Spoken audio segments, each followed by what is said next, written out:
Well, to talk more now about this issue and Ukraine's push against Russia's invasion, Oleksandr Danylyuk is a former advisor to the Ukrainian Minister of Defense. He's also the head of the Center for Defense Reforms.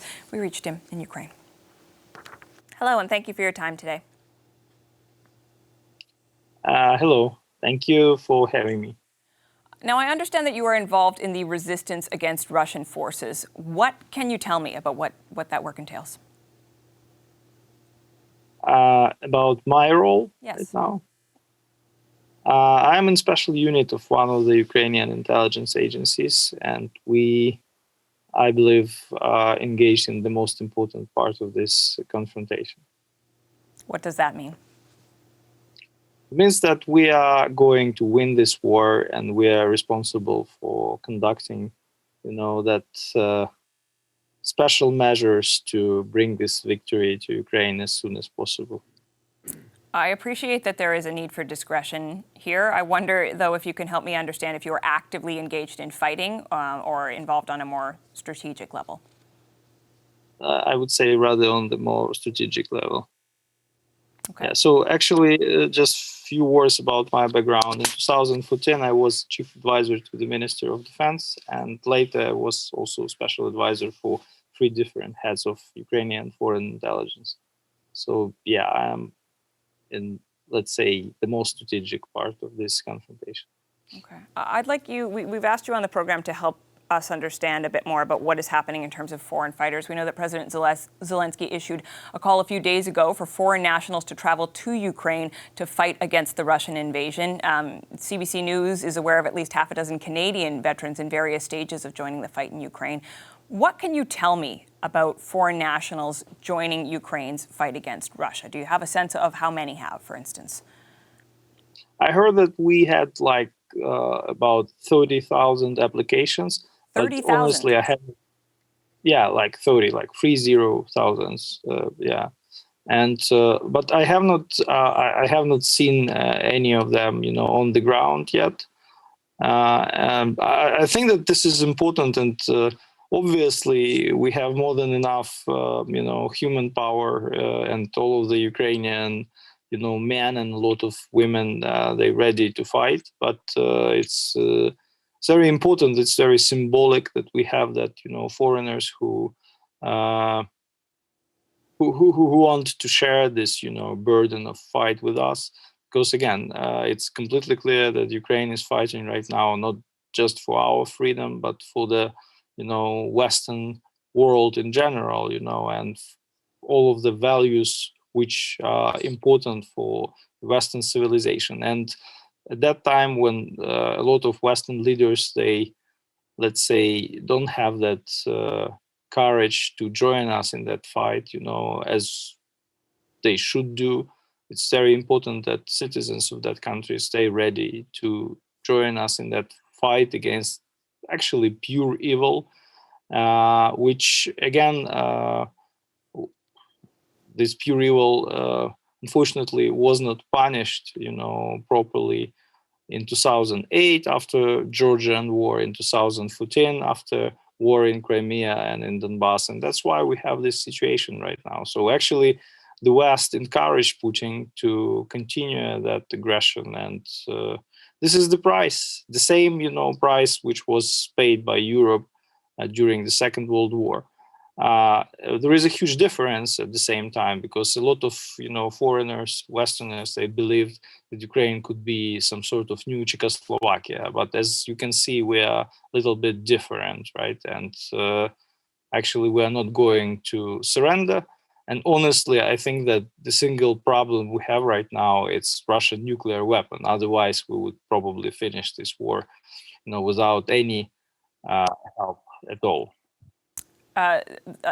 Much of what you've said does raise some questions, but I do want to ask you specifically about the role of foreign fighters, foreign nationals, and I want you to help me understand. You're saying 30,000 people is what you have heard. When someone decides that they want to participate in this conflict, they travel to Ukraine, then what happens? Actually, we have that special military unit in Yavoriv. It's a city in the western Ukraine. And that special military unit, that International Legion, It provides all of the necessary, procedures for people who want to join Ukrainian army, and these people they will get all of the necessary, documents, and after that they can join one or another branch of Ukrainian armed forces. It depends on their, skills and military background. Do they receive training? Yeah, they if they never had, any military background before, of course they will be sent to the training facilities and they will be trained. But as I heard, most of the people who actually already applied for this, international legion, they have some military background and even combat experience.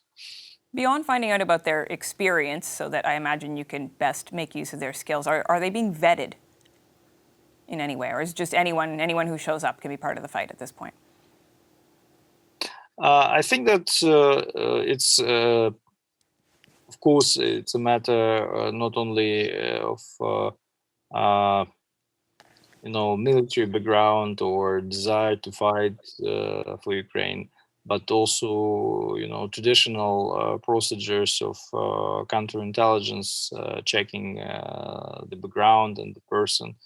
Yeah, but I think that in general, that people who already applied, they are okay. They're usually vets of special forces in different countries, including some very, exotic countries like Japan, for instance. I heard that we had at least 5 or 6 people already applied for this international legion from Japan who used to be fighters of Japanese special forces. I do want to ask you, sir, one source told CBC News that Ukrainians have been asking foreign fighters to sign 3-year contracts with the territorial defense forces.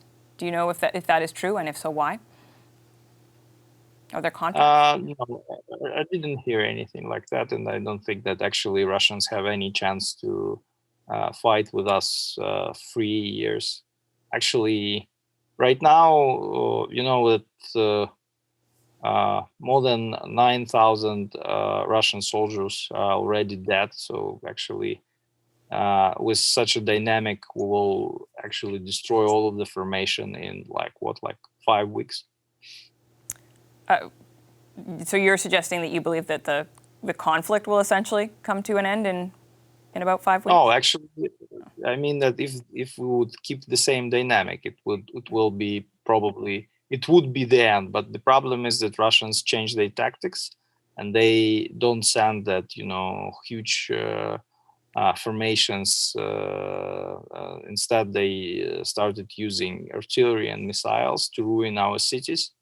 So that's why it's difficult to predict what exactly we will face next couple of weeks, because again, so right now the criminal strategy is to kill as many innocent civilians as possible, to destroy as many buildings as possible, to create humanitarian disasters everywhere, and they don't provide us any evacuation corridors for evacuation of civilians. So it's like completely different strategy than that they had in the beginning of the conflict, when they just tried to invade Kiev, and to organize that decapitation, So we're almost out of time, but I do want to ask you in closing what it is, given your assessment of the state of things, that you feel that your country most needs from the West, from countries like Canada right now. So it's very simple. So we have to understand that to win this war, we have to change the regime in Russia, and we need you and all of the other, governments of the free world to join us in our efforts to replace Putin by somebody who would be less dangerous for the rest of the world. And if you are not ready to fight us with, weapon in your arms, you can join us in that, regime change operation. And this is not just a matter of Ukrainian security. It's a matter of the existence of the humankind. But concretely, what does that mean? What would that look like from the perspective of a country like Canada? I mean that we have to, organize that joint front with your intelligence agencies and other government structures, which would be useful for that, to orchestrate that democratization, denazification, and demilitarization of Russia. So this is the proper, strategy to keep the world safe. Okay, we're going to have to leave our discussion there. Thank you for making time for us today. Thank you, Catherine.